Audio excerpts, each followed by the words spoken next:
Sahabat dunia, kita kembali lagi bersama saya dan juga Vici. Sekarang kami berdua sudah pindah ke lokasi lain, masih di Brookside Garden ya. Dan sekarang kita berada di Japanese Tea House. Ini dibangun tahun 1972.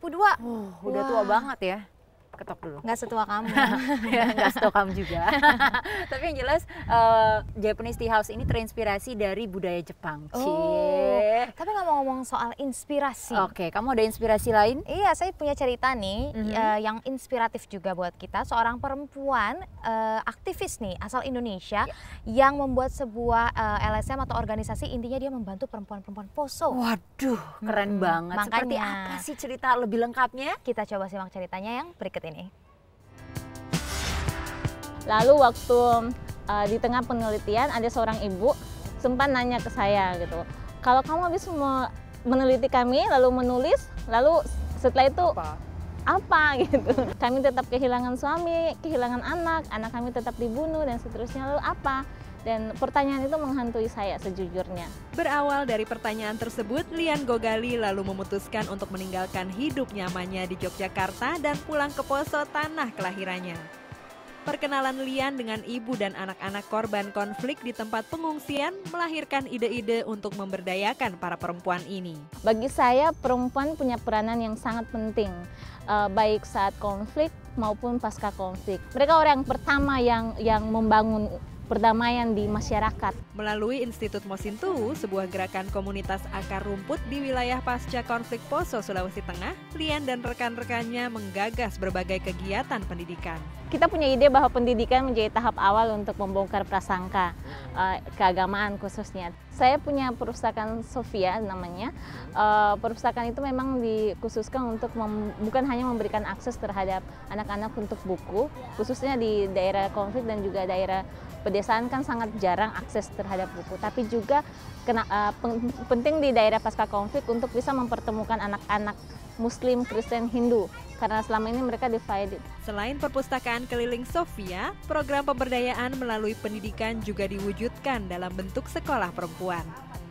Atas upayanya ini, Lian dinominasikan oleh seorang pembuat film dokumenter Amerika untuk memperoleh penghargaan Coexist Prize. Penghargaan ini diberikan kepada pahlawan tanpa tanda jasa yang memperjuangkan isu perdamaian antar agama dan antar iman di seluruh dunia. When I met Lian, she cannot walk.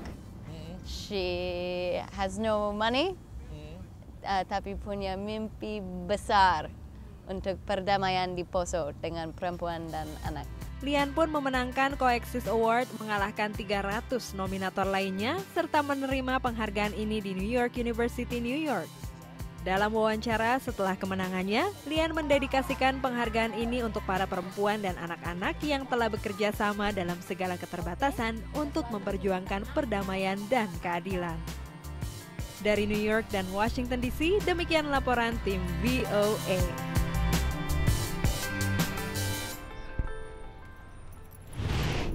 Aduh, cantik, wangi ya. Nah, Ya, sekarang saatnya kayak kita kita. menjawab pertanyaannya dari sahabat dunia kita. Kali ini ada pertanyaan dari Rahmat Mukti di Malang. Halo Rahmat. Halo Rahmat, pertanyaannya? Nah, dia bertanya, kalau orang miskin di Amerika Serikat itu apakah juga mendapatkan bantuan langsung tunai seperti di Indonesia? Lalu kategori orang miskin itu seperti apa? Oh, kategori orang miskin itu gampang. Jadi biasanya tuh perhitungannya ada banyak ya, tapi Biro Sensus itu menghitung dengan angka statistik.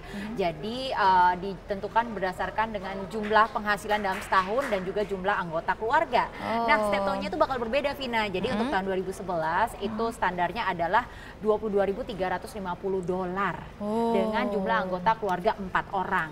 Nah, untuk bantuan yang diberikan so far sejauh ini adalah food stamp atau biasa yang dikenal dengan SNAP. Supplemental Nutrition Assistance Program.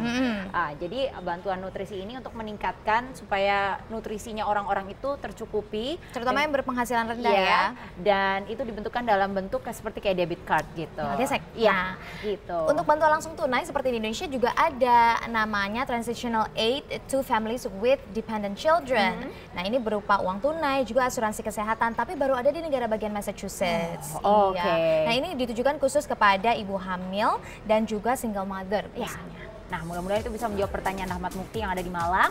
Buat sahabat dunia kita yang pengen bertanya, silakan aja langsung email di VOA Dunia di dunia kita @voanews.com. Bisa juga lewat Facebook, itu gampang banget, tinggal jadi sahabat dunia kita dengan like, dan juga lewat Twitter bisa ke VOA Dunia Kita atau ke Cici Federline. Dan juga Kak Oktaviana. Ya, betul sekali. Dan seperti biasa, setiap minggunya kita akan membagikan 5 merchandise menarik untuk sahabat dunia kita. Caranya gimana? Tinggal buka Facebook kita. Ya. Kalau gitu, Lihat kalau pertanyaannya. Oh, pertanyaannya nanti ada di sana juga, Ada di sana makanya juga. harus buka gitu. Dan juga kunjungi terus www.voaindonesia.com untuk tahu perkembangan terkini. Juga tonton lagi siaran dunia kita dan siaran VOA Indonesia lainnya lewat channel YouTube, channel VOA Indonesia. Betul sekali. Kalau gitu saya Cici Federline. Dan saya Kartika Oktaviana pamit dulu. Sampai ketemu minggu depan. Bye. Bye.